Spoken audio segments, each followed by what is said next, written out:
All right. Well, Suzanne, welcome to the show. Oh, you guys, thank you for having me here. It's such an honor. Oh, you're wonderful. Well, we're excited for this conversation today, and we're going to kick things off with just some rapid fire, true or false, and then we will just circle back around to the answers to many of those questions later on as we do our deeper dive. Ready to Yeah, go? you bet. All right. So number one, you have been researching nutrition for over 40 years. True. Number two, from childhood to adulthood, you experienced severe illness. True. Number three, today you believe the medical industry and big pharma hold the answers to make us well. False. Number four, Suzanne, for you, it is all about the profit. No, no, it's the farthest thing. False, false, false. Oh, whoa, your answer to that last one dives into my next one, which is you were a former Miss New York and opera singer. True. Yes, That's amazing. Next is you learned ancestral life lessons from your grandmother who actually lived with a tribe in West Africa. Two tribes. True. Fascinating. Number seven, because you grew up sick, you raised two daughters who were also always sick. False. They were never sick. I love that. And then finally, Suzanne, God, you say, is the author of your life. Absolutely. Amen, girl. Amen. Well, we love this so much, and we just want to dive in and a little bit of a background so our listener can get to know who you are. And so what led you into 40 years of researching nutrition? Well, actually, it's been like 56 or 57 years. And it started back, well, really from like the moment I was born. I was born with a lot of health issues. I almost died when I was 2. My father was a wildlife rehabilitator. And so we always had wildlife living at our home. And often they were brand new babies that people would find on the side of the road because their moms had been killed. And so they would bring us the new babies even before their eyes had opened, which is the prime time to have a wild animal because nothing has impacted them yet. And the first thing that they see when they open their eyes, they believe to be their mother. And so when we would get the animals, and especially the babies, of course, my father was always the first one they would see. And so they believed he was their mother and that we were the litter, all the children in our family. And there were 6 of us, but the animals were my life. And so I was always by my dad and by his side. And so when I turned 5 and went to kindergarten, he would always say, bring home from the library books that pertain to the animals that we were raising. And then we'll study their habitat and what their species specific diet will be and their lifestyle. And so I would sit in his lap and he would read, and eventually I could learn to read. And it was just so magnificent because I felt that was the beginning of I just couldn't get enough of learning, and especially about our living and the animals. And so as I got older, the animals, of course, were everything. And they taught me how to hunt naturally and what their species specific diet was. And each one had their own unique. And even if we had a few raccoons, they weren't always eating the same, even though they were the same species. So very much like humans, everyone says, yeah, but we're humans. Don't we all be eating the same? No, we all have different DNA, even though they had exactly the same DNA and often from the same parents. But anyway, so we had skunks and fox and wolves and deer and you name it, we had them. But they were just so different and unique in each of the ways. But they taught me how to climb trees, and I still climb trees at 62. And I just lived very ancestrally. But anyway, on top of that, my grandmother, she lived with 2 tribes in Kenya and Liberia for 3 years, and they were her life. And whenever she would come home to visit, I would sit at her feet, and she would tell the most magnificent stories of their life and how they lived. And I was so sick. And at that time, we didn't know I had celiac disease. And so I was just always in pain, and I could never go to the bathroom, of course, because it affected me that way at that time. The cramping and the pain was just so horrific. Every time I ate, I really dreaded to eat because I just didn't know it was what I was eating until I was about 10. And after comparing what my grandmother had taught me about what the native tribes were eating, and here's a real quick story for you. She was telling one day that she was sitting at she had just arrived at one of the tribes in Liberia, and she was sitting next to the chief because they were going to have this wonderful meal to welcome her. I said, well, Grandma, what were they eating? What were they eating? And she said, mostly meat, and they would have tubers, and they would have, things from the earth that they would find, hunters and gatherers. So I finished. She said it was delicious. And she said, and they're all getting excited because it must have been dessert time. And she says, do they have dessert?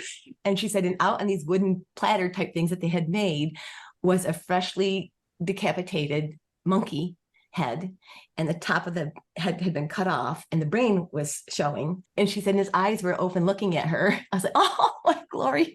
And she said, and they handed her like a wooden utensil. It was like a spoon that they had made. And they're all like, you know, eat it. And, I'm like, Grandma, did you eat it? And she's like, you have to, because it would be a slap to, you know, the chief and the tribe and their way of living. And she was so bold, and she was just my hero. And she did. And she said she ate it, and she said it was quite lovely. She says it was, you know, it was still warm because it had been freshly killed, so body temperature. And she said, you know, she ate quite a few spoonfuls, and they were so happy that she was eating, and so forth. And again, that just really sparked my interest in, were we eating the right diet? And I know that every time I would eat, I would look at like Captain Crunch, or, you know, one of the cereals that were just loaded with nothing but sugar and toxins. And, oh, it was awful. And the roof of my mouth would always burn after I would eat them. I would just, oh. And we would drink Tang. We never had really fresh orange juice. It was just this powdered. I don't know, you guys are probably so young, but I'm familiar. I had Tang also. Yeah, okay. And that was all we ever had. We didn't have orange juice. But I always felt so horrible, just absolutely horrible. And I had to go to school after eating something so atrocious like that. But anyway, and so I remember asking my father, by the time I was 10, he was very ill too. And I believe he did have celiac, but we never knew. He died fairly early in his life. And I said to him at 10, I said, Dad, do you think it's possible, this is my first hypothesis, that our food is killing us? Do you believe that you think that what we're eating, because when I look at our animals and I hear what Grandma's talking about, that they're eating in these tribes that don't know anything about stores, they're living as God designed them to live. And I said, but we're not. What is this that we're eating? I can't even pronounce half of the things on the box, Dad. And he said, I never thought about that. And so from that point on, it was my quest. And of course, I was always telling my doctors, when they would just say, this is who you are, you're going to have to live like this. And they would give me Metamucil and nothing would work. So I just knew, but this isn't right. God doesn't make mistakes. He doesn't make mistakes. And so that was my quest. And I just knew I was going to find the answer, and I wouldn't stop until I did, because I was going to solve this mystery as to why I'm sick, why my dad is sick, why so many of my friends weren't feeling well. And of course, the older I got, the worse I got. So by the time I had graduated from high school and I went on to college, I was able to make my own choices of what I could eat. And that's when I started taking things out of my diet. And I quickly became a vegan. And I lived as a vegan for many, many, many, many, many, many years, decades.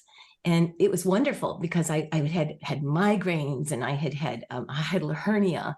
And I was so young to have a hiatal hernia. And as an opera singer, it was burning up my vocal cords, because the acids come up and it just literally was burning up the vocal cords. I thought, I can't live like this. I just can't anymore. And going vegan solves so many of the problems, but not all, because I still had celiac disease and still didn't know it. And of course, grains, you know, it's a plant.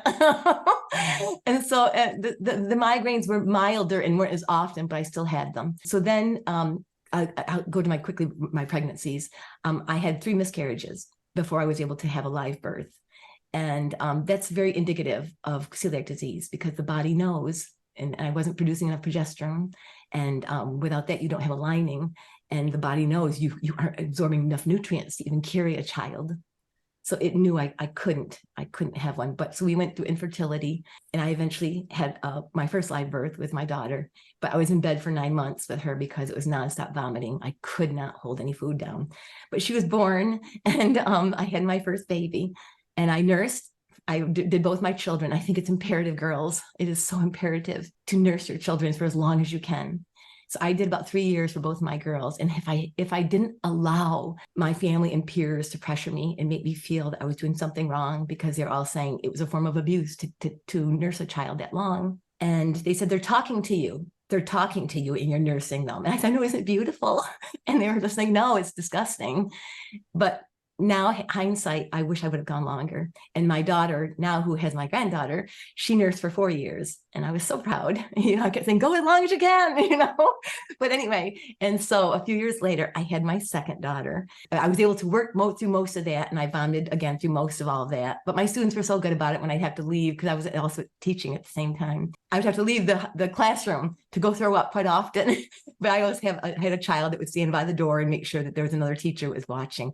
So moving forward with that, I knew I was going to raise my children ancestrally. They would not have any processed food. And I didn't want them to ever experience sickness. And they never did. They never missed a day of school. It was miraculous. We lived as God designed us to live. We ate whole foods. They were not vegan. I did not think a child should be vegan. So they had meat and they had fruit and they had plants, but it was just always organic. Everything was always fresh. I made everything from scratch. They never had anything processed. When they went to school, they took fresh food. If it was their birthday, instead of bringing, junk food to the classroom, they would bring whole foods to offer to the class. And if there was a party that was going to be going on, I would send in something for them to have, and that they always had the option. I didn't want them to feel left out. I didn't want them to feel that I was just suffocating them. So I let them make the choice, but they always had the option there. And it's the same thing in my classroom. I had what was called the healthy classroom. And so whenever we would have parties and so forth, they were always whole foods, always healthy. And the bus drivers would always come in afterwards and they say, we always know who your students are because they're not bouncing off the walls in the bus when they're going home. They said they would just be sitting so peacefully. And it made such a difference in my classroom because I asked the parents who were the parents of my students to please not send in processed foods. If their snacks would please be whole foods. And they were always, they were never, it was a miraculous difference compared to the other classrooms. They were always so peaceful. And all the families would always say that it impacted their entire life because the children would come home. They were so educated about health and nutrition that they would preach it to their families. And then the families would start to eat that way. And they all were just changing and evolving to start to eat and live the same way. We don't have a TV. I took that out when my girls were in their early years, and because we had more valuable things to do instead of sitting in front of the screen. Didn't have a microwave. We lived very ancestral. We were outside as much as we possibly could, climbing trees, swinging, brachiating for our shoulders, and crawling, and just living and experiencing life to its fullest, not that wasting our time. But that's really the story of who I am and what my life is all about. Awesome. I mean, I think there's a lot of things that we could go into based off of that. The first place that I would like to start, though, is let's talk about your grandmother for a moment. So she's spending time in these tribes, and then she comes back to Western civilization. And did you ever notice any change in her, or did she ever notice any change health-wise from going from that environment, coming back to the United States, or did she just follow so suitably to her ancestral way of eating over there that she was never affected by the food here? She always has been ancestral. She's part Native American. And so it was just part of who we are. Even before she left, she was that way. When she came back and we'd go to the garden, and she'd pull things out, and she was so wise. She was so ahead of her time. And she would just pull things out of the garden and she would just say, eat it. I said, but Grandma, it's dirty. And she says, I know, there's living things your body needs. So she was already aware of our gut microbiome and the importance of it. This is all before it really had been studied and people were starting to understand it. She was already aware of it. And I just believe that's ancestral living. They do. We just came back from our first expedition in the Pacific Islands, and it would bring me to tears because how amazing, how can these people have this wisdom? I worked on my PhD and I just feel like I've got all this knowledge, but they had it way before. They didn't have to go to school, and how they just understand things. And it's just like common sense. Well, don't you just know these things, And that's how she was. It was just things that had been handed down to her in her childhood from her grandmother and so forth. And that was the Native American, was her grandmother.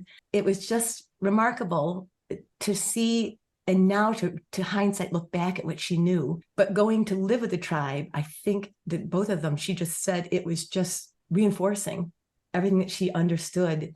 And she didn't want to come home. She said it was the most beautiful, peaceful life. And I understand that because I didn't want to come back either. I think that what we have going on in this world is just chaos. And to see our children so bombarded with so much wasted and useless information that they don't need, and it's so early in their life, their innocence is being stripped of them. So much is being taken away. And that's what I would tell my students. I tell my children and my granddaughter, don't let life be taken away. And if we can, mothers and fathers who are listening, spend more time with them, get our hands off of our screens, our faces out of our screens. Here's an interesting, and I think this may have a huge impact. When I first started teaching, my first classes, the first 4 or 5 years before computers had ever come in to the world, the children would look at me when we talked. They understood sound. When we were doing phonics, they understood a, they understood t, they understood a, and a v. By the time I retired, the children would not give me eye contact. They did not understand where to put their tongue when they spoke, because there's no visual contact anymore with their parents. They're too busy looking at this, or a parent gives them an iPad or their cell phone as their entertainment. All these games that children want to play, their faces are in these screens, and they're not seeing a human's mouth. They're not seeing expression. They're becoming just dead. And it broke my heart, because I literally had to sit there and have the children look at me and watch my mouth the last 4 to 5 years so that they could see where their tongue needs to go. And it just slowed everything down. It was so sorrowful to watch. And so that's just so, we have to get our lives back. We just have to, less computer time, less technology time, more time outside, more time laughing, more time having parental time. And one of the most important times in a family's life is dinner time, the time that you could sit around the table, not with the TV on, not with a computer on, not with the cell phones, move them away, turn them off, and just have a wonderful conversation. What did you learn today? You know, tell me what was the most powerful thing that you learned. What was something that made you sad? Did you make anyone smile today? Just simple things. And we're missing these things. And this is what they do in the tribes. It's so powerful. Mothers are always carrying their children. You know, they're either on their back or they're carrying them. It's the same thing I did with my girls. When I would clean, I had a bag that I would wear them in. So when they were small, I could wear them here. When they got larger, I wore them here. When I would work out, I would use them as my workout. You know, I would push them on my back and I'd do push-ups. You know, I'd do curls with them. I'd, you know, whatever I could. And they love that. And it got them to also love the fitness and the movement. Remember, we're their greatest role model. You know, they learn by what they see us doing and what they hear us saying, what they see us eating. And that's the most important thing we can do for them. I love just your passion. I mean, I hear your passion. I feel like I've been with you your entire life, just listening to the story. You do such a beautiful job of really walking people through how impactful each thing, from your father to these baby animals to your sickness to getting better. I mean, I think it's so beautiful, and you share so many amazing things. And also, as a former public school teacher, now a homeschooler, I'm so proud of you. Oh, great. That's beautiful. Beautiful. Couldn't agree more with everything you say. You know, we make dinner time so important, and our rule is no phones at the table. And so good. You know, if we check like a calendar appointment, our 6-year-old especially, he's like, no phones at the table. We're like, right, you know, put it away. Beautiful. But we lack that so much. What I'm dying to know is, what brought your grandmother to Africa? I mean, to go to Kenya and Liberia, like, why? Again, I really believe it was because of who her grandmother was. It was the native, and I'm the same way. This has been my dream. And so I'm getting ready to be going to Africa soon.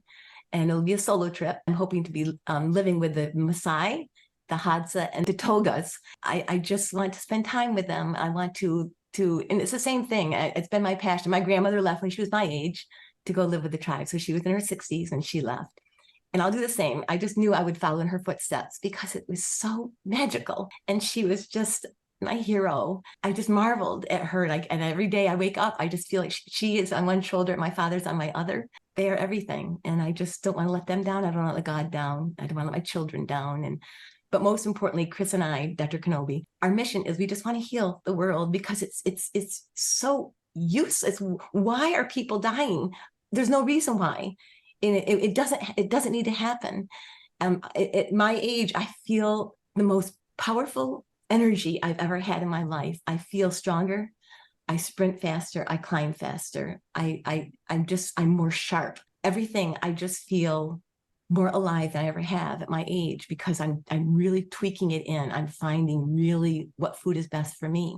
And I think it's a dangerous thing for any person to tell one person, this is the only way to eat. Because in our research, we've proven that there's multiple ways that work, that people are thriving throughout the world and through history. They have thrived eating different kinds of food.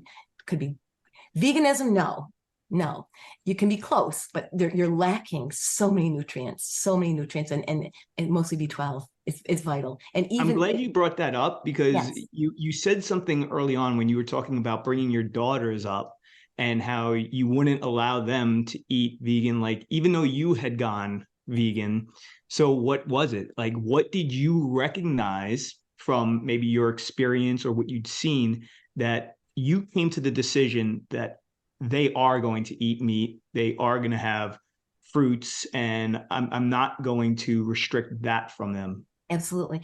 I think it's so vital, and especially the longer, the more I spent time with the tribe. This is even reconfirmed it, the tribes in the Pacific Islands. But even I've been studying again forever, and this is my passion. I know I've studied every tribe, every culture, you can't imagine, for again over 50 years. And I really believe that the healthiest and the most, and looking at height as well, and our bone structures and how we're aging, our skin, everything that I've seen in all the different tribes, they have meat, they have fish. And the ones who don't, they all had some kind of animal, but the ones who are only having very, very minimal, they're more fragile.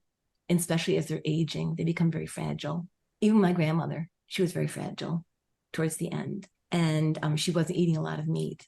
She really wasn't. And she was lacking the protein.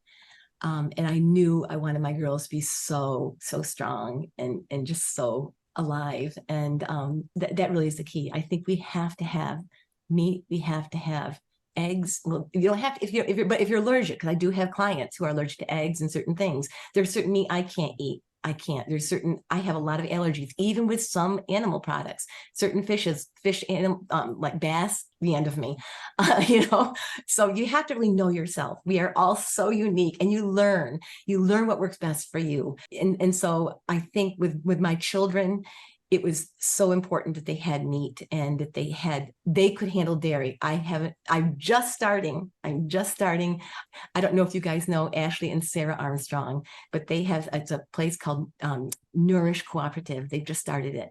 And they were also in our book. We wrote about them, and we have no affiliation with them. We have no affiliation with anyone, because we don't make money off of people like that.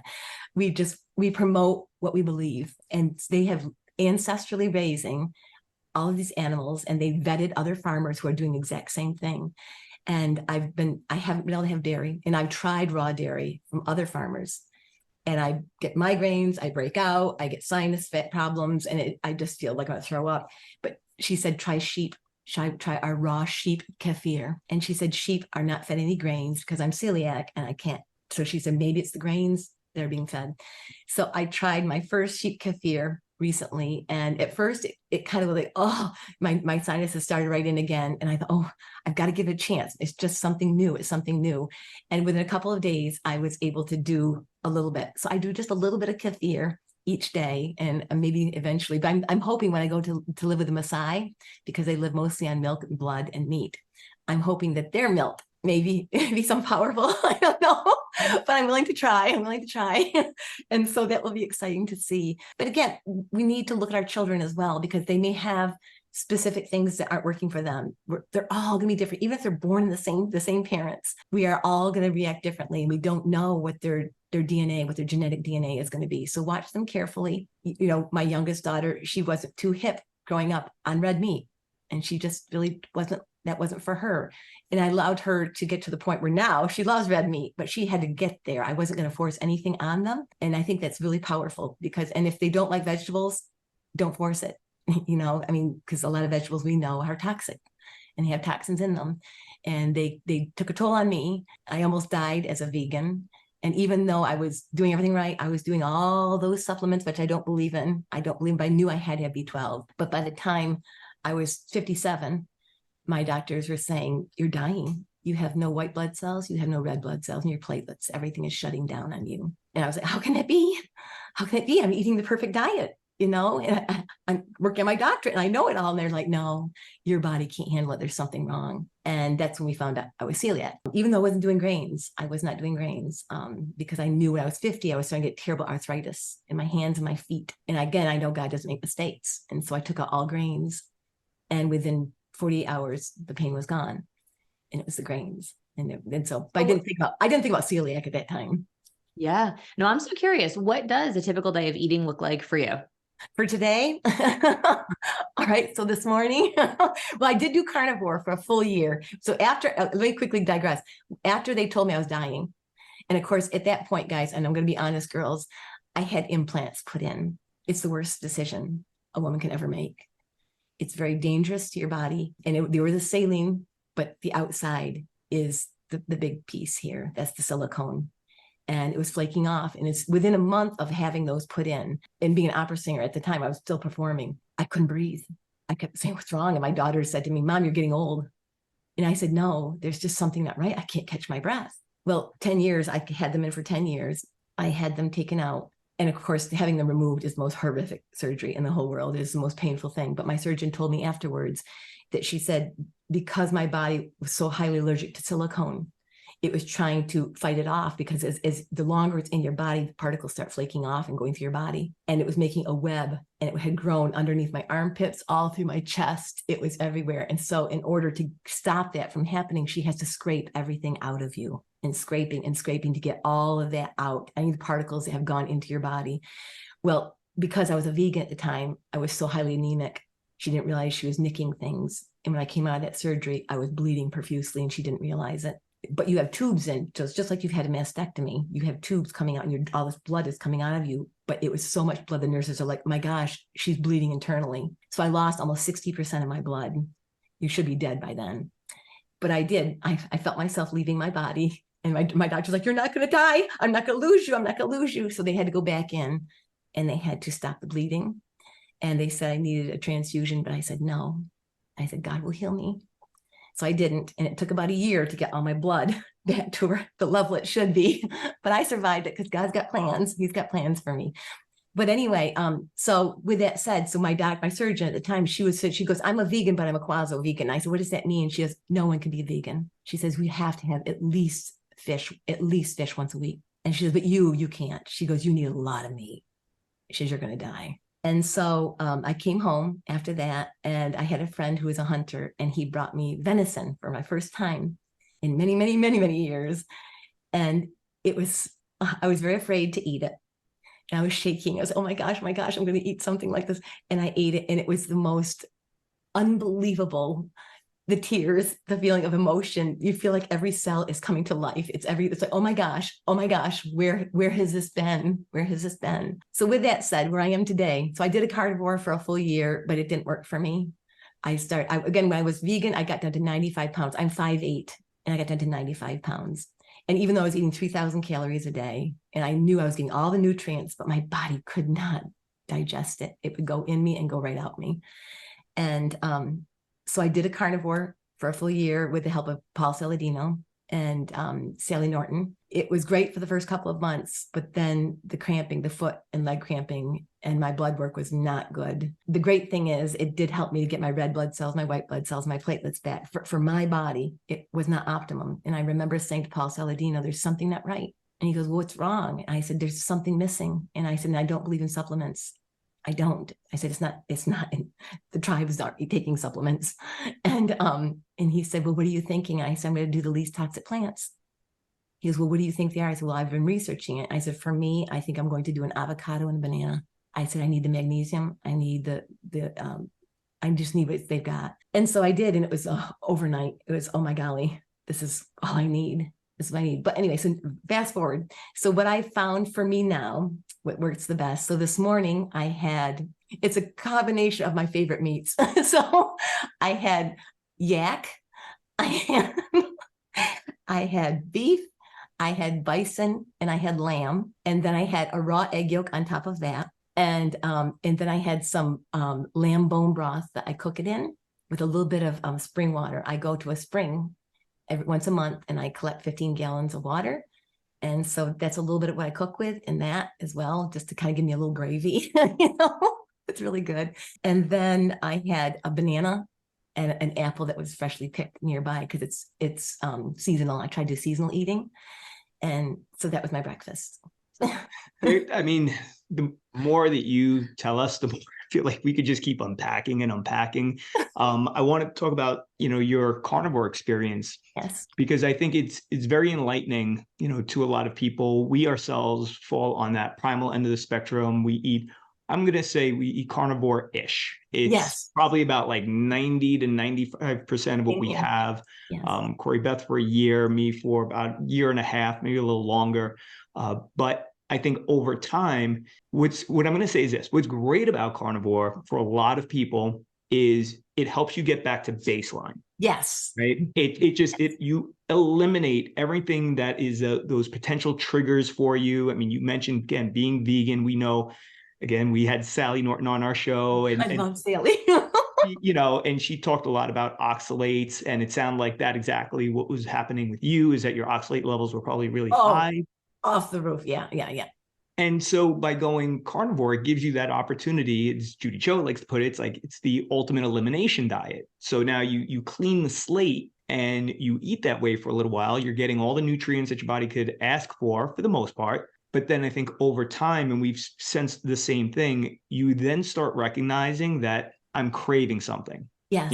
Just like a vegan may, after 21 years or so, start craving meat and not understand why it goes against all their moral fiber. It's because your body senses and knows what it needs. And Absolutely. I think that's so important for just anybody who's listening to your story to take from it is that, yes, it is a good idea sometimes to be stringent, if you will, and go hardcore and go all in on something. But then it's recognizing, okay, what am I taking away from this now? What is my body telling me I need? And, number one, we applaud you for recognizing, hey, I feel something's wrong. And I think probably at that time, Paul was like hardcore carnivore, right? I mean, I know he's since kind of exited a little bit and includes lots of fruits and honey and such into his nutrition. It's true. That was the time where he was starting to question because I was questioning it. I just said, Paul, I said, there's just something not right. When he said, well, what do you think it is? And I said, we talked to him about my belief with God and he doesn't make mistakes. I said, we have to listen to our body.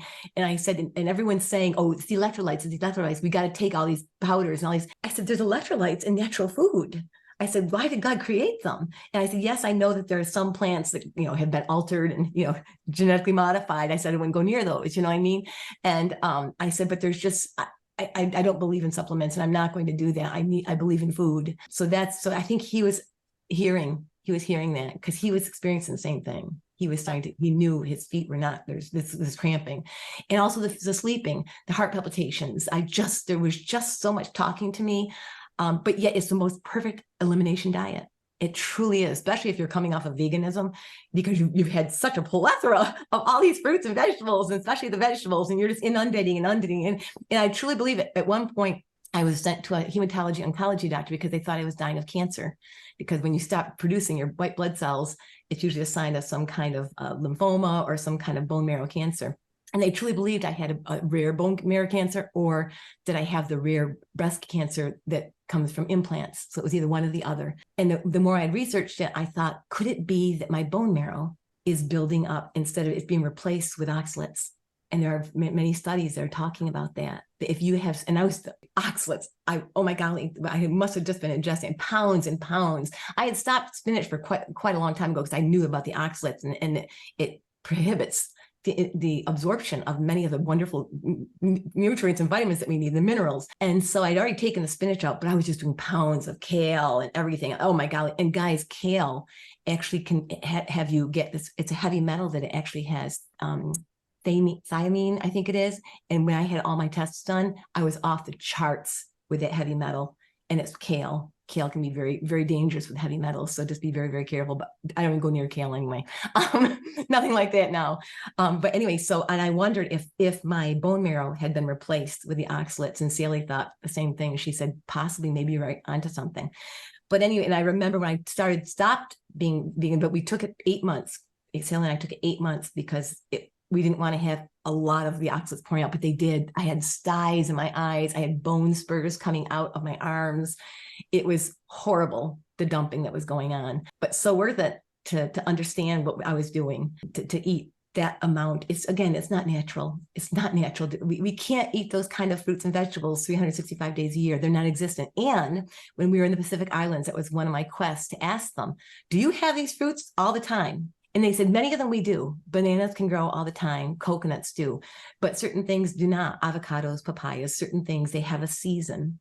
And so they have a break from those. And I believe it's the same thing here. That's why I'm just doing apples now, because it was apple season. And so I can store them a little bit. And so I will eat, because New York is known for the apples.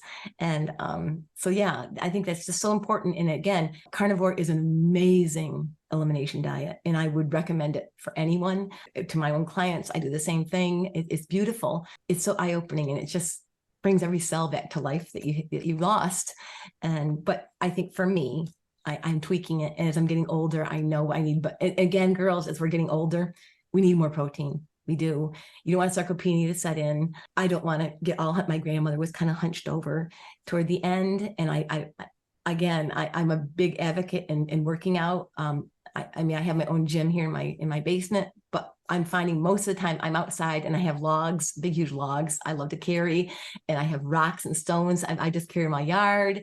I do a lot of crawling, climbing trees. Again, why do we have opposable thumbs and everything? Yes, it's to pick things, but we have to climb. And I always say to my clients and things, if they have weight issues, if you were living back in the day when you had to think about predators, and this is really powerful, guys, think about this, and a predator was chasing you, could you run fast enough? But then, are you strong enough to pull yourself up into a tree?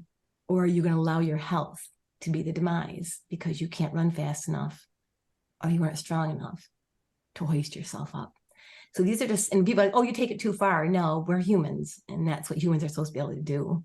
And so that's what I continue to do. And it's one of my favorite things to do, is climb a tree and to hang upside down and to do all the things. It's just, be a kid. We have to keep living. We have to have life and be full. And so play with your children, and really play means get out there and do it with them. And it's the best exercise in the world. I had said to you when you had sent over some pictures, you had sent one of you working out in the backyard. And I was like, girl, you would have graced the stage very gracefully in a natural bodybuilding show. When your shoulders were absolutely shredded. I was like, Koida, check this out. And I was like, she is ripped. And that's all awesome, right? But a couple things that you just said, I think worth pointing out. It's all about survival. And today you might not get chased by a wild animal and have to, pull yourself up out of a tree. But I know from us training so many women, one of the biggest goals for a lot of women is to be able to do a pull-up. Yeah. I just want to be able to do a pull-up, which is a combination of building the strength and the muscle to be able to do so, but also being lean enough and not carrying additional weight that our body was not intended to carry. So again, we could go down a rabbit hole with that.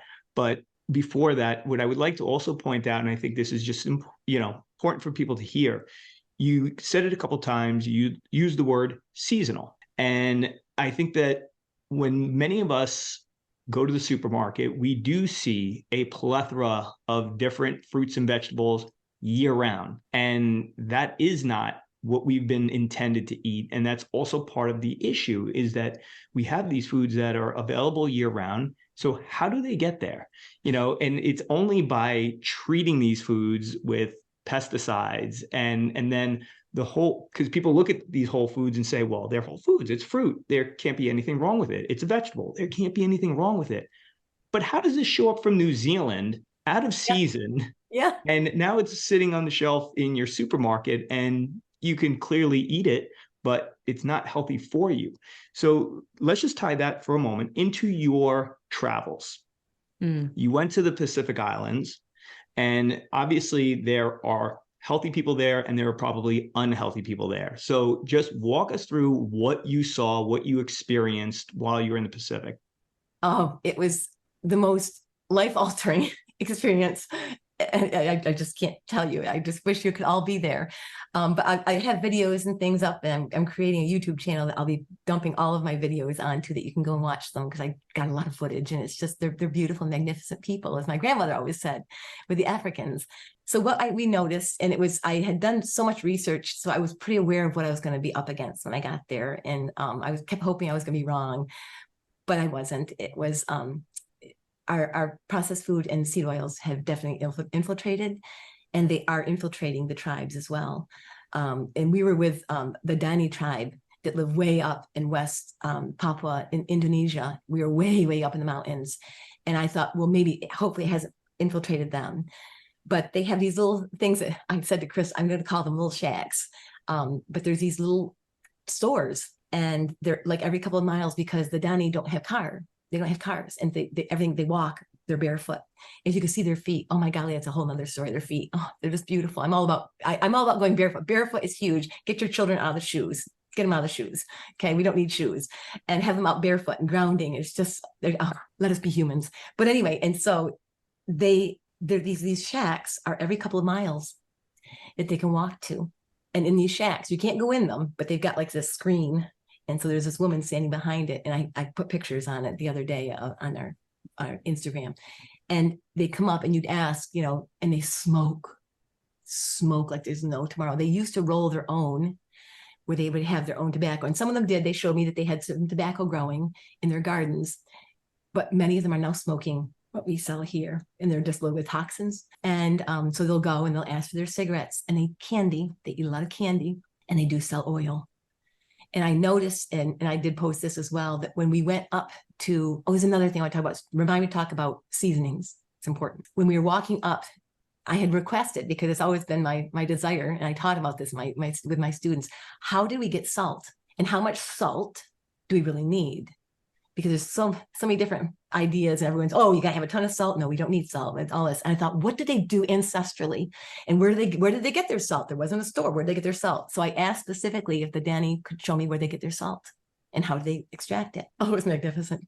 And so we hiked up this really tall mountain, and our guides, no shoes, totally barefoot. Now I had my little, 1.8 millimeter thin moose skin barefoot shoes on, thinking, look at me.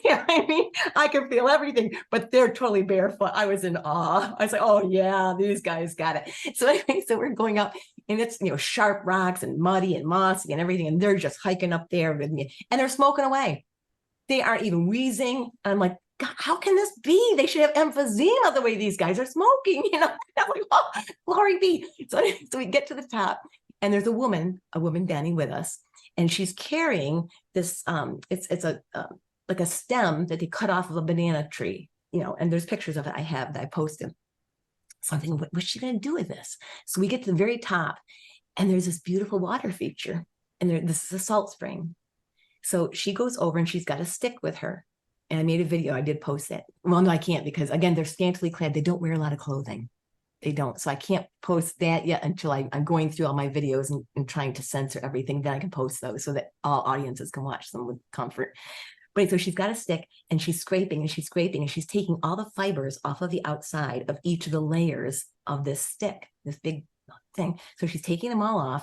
Then she hops into the spring, and she's breaking and squeezing it and twisting it. So I'm thinking, okay, I've got to be a part of this. So I jump in with her, and I'm doing the same thing with her. And she's literally, what she's doing is she's breaking down all the cell walls so that it becomes more absorbent, and it can absorb the salt and the water. And so then she does this for 30 minutes.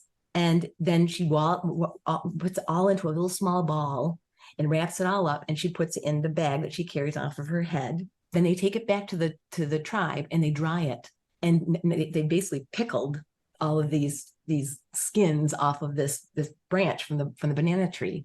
And then, of course, she gave me a piece, and she's like, try it. And so I tasted it, and it was not too salty, but it was salty. And then she wanted me to taste the water, and there was definitely salt in it. And so then I asked my translator, so now what happens? And he said, so now what they can do is, he said, once it's dried, they can break off pieces of it, and they can put it into their soups or their food, or they can just eat it. So that's how they get their salt, but it's not a lot. But now back to spices. I was amazed at how little spice they put on anything. It's mostly, of course, the Dani tribe mostly live on sweet potatoes. That's basically their diet. Pigs are amazingly important. They're revered. As a matter of fact, the place we were in is called Wamina, and Wam means pig. And so it was named after pig, Wamina. And so if they're going to have pig, it would be maybe once a month at a festival. And that would be about the time that they would have consumed an animal, not much. So it's mostly plants. And I did notice that as they aged, the people were very frail. very tiny, very thin. And Chris said, "You look large to them." To these older people. I was like, I know. I felt like I was large to finally next to someone. I was concerned about that. But then go to another tribe. We went and spent time with this amazing family. And there's about 27 of them. And they live in this area in Vanuatu. And of all the islands, we went to 7 different islands. Of all of them, Vanuatu was the healthiest. The seed oils that they had were, and so we went to the stores as well, into the more rural area, the more urban areas. They had their grocery stores, and they would have walls of vegetable oils. But the most of them were doing palm oil.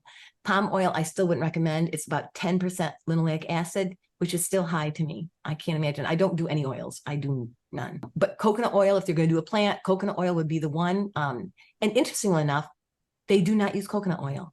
And in all of our research, it was always saying, and this is why I don't trust a lot of research, they use a lot of oil. They use coconut oil there because they've got coconuts. No, they don't. They use coconut milk and coconut cream.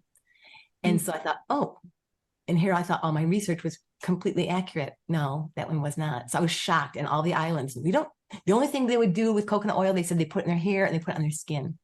Wow. But they do not cook with it.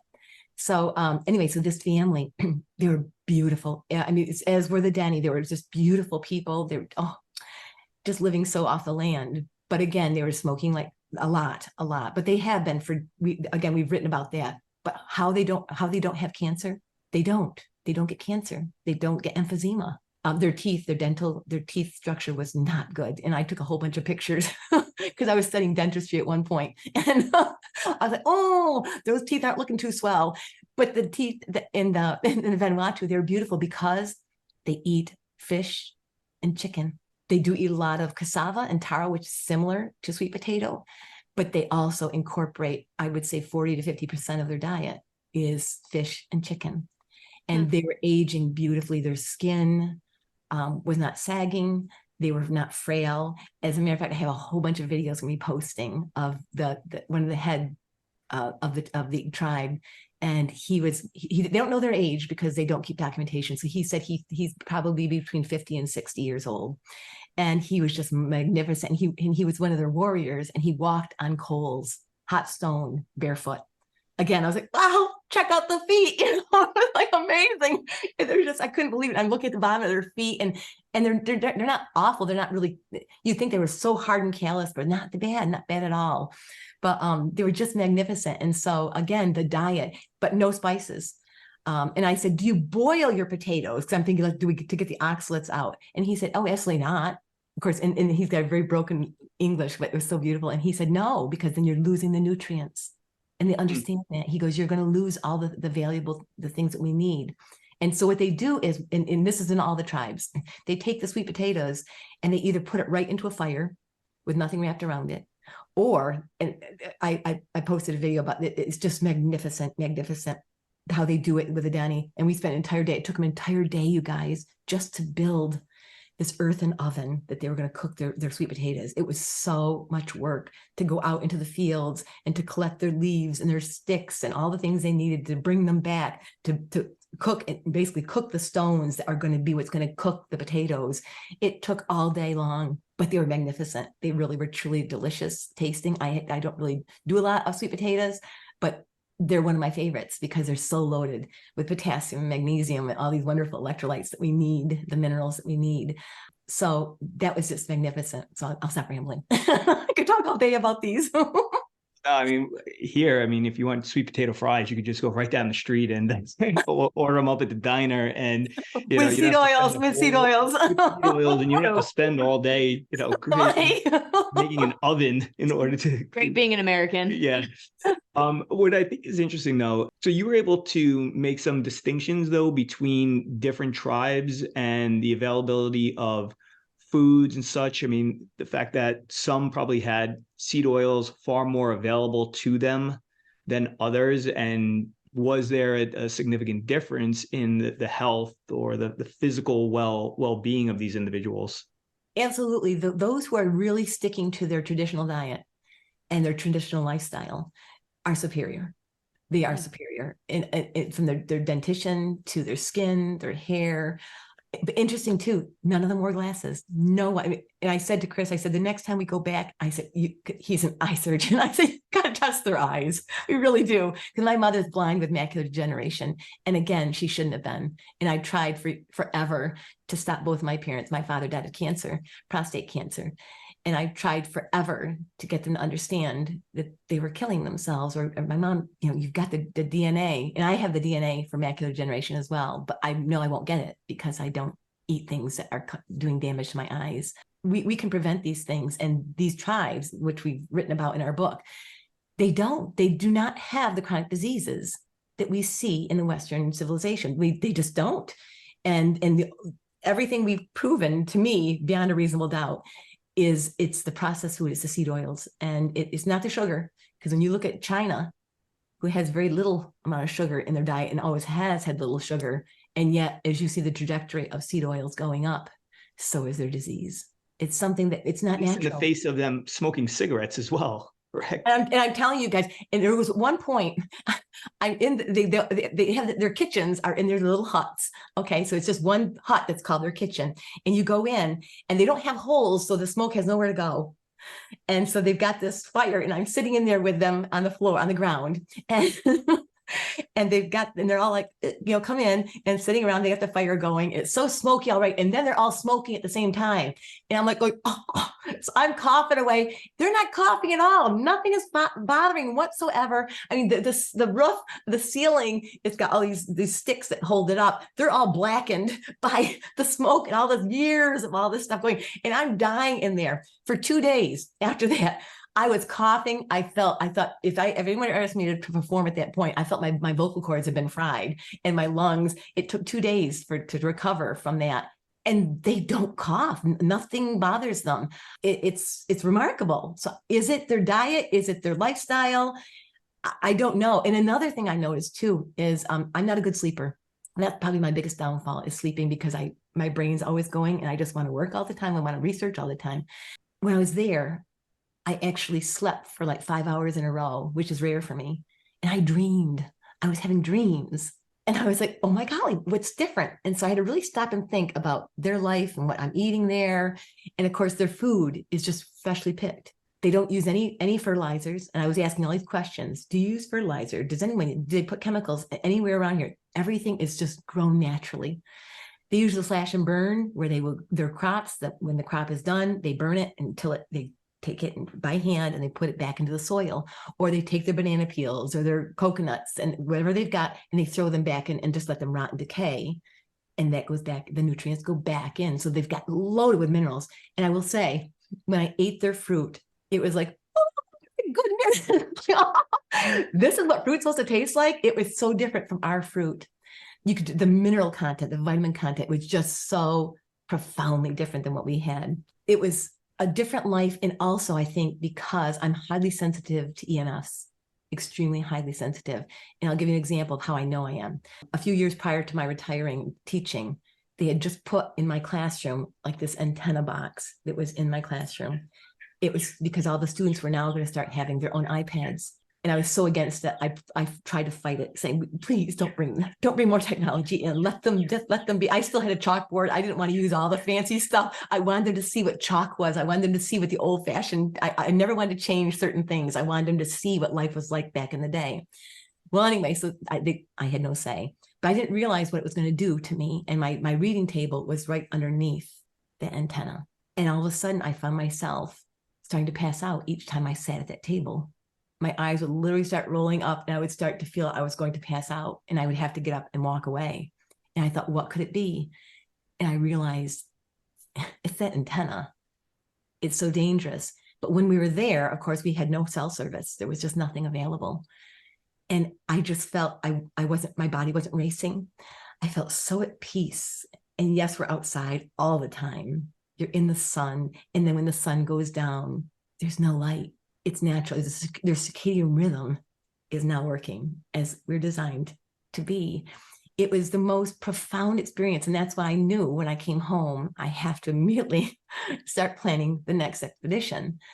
And this time it would be for Africa, so that I can be like my grandma and really go and live there and just be able to report back. that this is what we need to get back to. And it's so simple, guys. You know, at nighttime when I'm here in my home, I just turn everything off. I have candlelight. So it's like sitting around a fire. I just have a candlelight. I get up early in the morning as the sun is coming up. I'm outside. And even if there's snow on the ground, I'm barefoot because I think it's that cold exposure too is a good thing too. And I'm crawling and I'm running and I'm sprinting. And I just think that, and I'm watching as the sun is coming up. So it's impacting my eyes, my melatonin production, how everything is going to work. And the same thing at nighttime, I go back outside. And again, as the sun is coming down, it's so peaceful. And we have to get back to that with our children. And I think that a lot of ADHD, a lot of the symptoms that we see in our children will go away. And I noticed that in my classroom right away, within a week of changing their diets, they were just so amazingly at peace. It does make such a big difference. I mean, your story is why I'm here doing this. It was, I knew I could never impact kids' diets, teaching, reading, writing, math, which they're barely teaching anymore. Yes. But you know, it's let me get to the parents. And at least if I can get to the parents, we can start to change some of what's going in, because even our 6-year-old, I mean, and again, we don't deprive our kids. They'll have ice cream, I mean, once this week, and our 6-year-old will bounce off the walls. And, you know, Mike is very much like, we gave him ice cream, right? But you can make it with raw milk, or if you wanted to, those of you who are more plant-based, just take a frozen bananas. Yeah, we do nice cream, right? Nice cream. Yeah, and just have frozen bananas, or if you want to throw a berry in. But I don't do anything with seeds, nothing with seeds, because we aren't designed to eat seeds. And of course, they're very high in LA, linoleic acid, so I stay away from those as well. But I think it's amazing. I think it's great, you know. And again, for those listening, I mean, listen, if you're not going to maybe be able, I'm just going to speak for us, go outside and crawl around, you know, I think our neighbors might call, you know. Oh, my neighbors, especially the new ones, at first they're like, is she nuts? You know, but everyone knows. I mean, I've been here for over 20 years in this home. Everyone knows, and even as a teacher, they all knew. They see me running to school and jogging home. I have my students running with me I bring home with me. Amazing. I went out one morning, Suzanne. I put my feet in the grass, and a neighbor's walking by with their dog, and I'm like, hi, you know, and he's just like, oh, she's nuts. So, you know. That's about as far as I'll go here. At my age, I don't really care what people think. And again, I've even inspired other people in the village when they see me out doing all my goofy things. They'll stop and ask me why, you know, and I'll tell them, because I'm a teacher, I'm an educator. And I tell them, they're like, oh, I never thought of that. And so you'll see people starting to do that. And I just think it's so powerful to just let people know it, because and there's been studies done in Japan. I don't know if you've studied these about the forest bathing. Have you heard about that study? The forest. Oh, golly, guys, it's so profound. I mean, I'm a research fanatic, but it was done a few years back where they actually took many, many people and they had them going into the forest barefoot. And the trees give off a chemical called phytoncides. All plants do, but trees, of course, are magnificent. And they give this off. And as we're breathing them in, it is actually healing the body. And they found that by doing this with the grounding, with your feet touching the ground, that cancer, depression, all of these diseases were healing naturally. And again, I ask myself, is that why the tribes, because they're constantly exposed to all these wonderful, again, God doesn't make mistakes, you know, and the animals, they're also healthy. They're very, very healthy. But once we start feeding animals our diet, then they're all coming down with diabetes and cancers and things that they normally wouldn't get. And so it makes so much sense we're animals, guys. We are animals. We're mammals, but we're an animal as well. And we need to live as God designed us to live. And we're in cages right now. We're living in a cage. We're boxed in. And we're not out. We should be outside 90% of the time.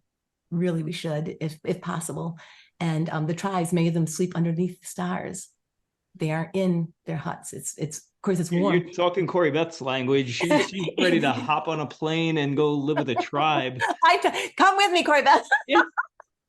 I'll bring our boys out on the back deck, and if it's like, you know, we're going to see meteors, or if it's a clear night, you know, the boys will always say like, Mom, is it a star night? Because they know I'll sleep on the back deck with them. So perfect. Like, I'm so proud of you. I'm like, I'm going to bed. I'm going to get my 8 hours of sleep. But you can sleep so beautifully out in the star under the stars, and It's true. it's so magnificent, and it's just, again, it's human. We're just kind of brainwashed into believing that we have to be so protected, and of course I've always been such a clean fanatic, but I just realized over the past 10 years we're killing this beautiful gut microbiome and the skin biome that's on us, and they need to thrive too. And so, and of course, living when you're with the tribes, there's really not a lot of water and they don't really bathe. And so you just kind of live as it is. Especially when we have our long hair, we just throw it back or braid it. Don't have to worry about anything. It's you may go a couple of weeks without washing, but it is what it is. And it's just so exciting to just experience what true living is all about, and so we just have to live like a human. Awesome. I love that. Well, on that note, we cannot thank you enough for coming on and sharing your wisdom, your experience, and just your story. I think there's so many things that people can take from it. It's get outside, everyone, get your feet in the grass, unplug your internet at night, eat whole foods, and don't skip on that protein. I think you presented. Oh, it's vital. Please, people, don't be a vegan. No, you need it. We have to. The B12 is so important. There's just so many pieces to the meat aspect that we can't even delve into, and a lot of things we don't even know, guys. Even though we're researchers, we don't know it all. No one does. That's God's role. He knows it all. And we can only just surmise, but by observing other cultures and those that are thriving and don't have disease, don't we want to emulate that? I certainly don't want to die how my father died. I don't want to be blind like my mother, and I refuse to be. So we can age slowly and gracefully and just be at our prime at 100. I plan on living to be 125. So, and I'll still be climbing trees. It's amazing. I love that. Same here. Well, this has been a fascinating conversation, Suzanne. We thank you so much for being here with us, and let everybody know where they can find you, how they can connect with you, and get your book. Okay, thank you. Our book is on all online stores, but we usually say Amazon. It's so simple there. It's on Amazon, and it's the Ancestral Diet Revolution, Chris Novak and Suzanne Alexander.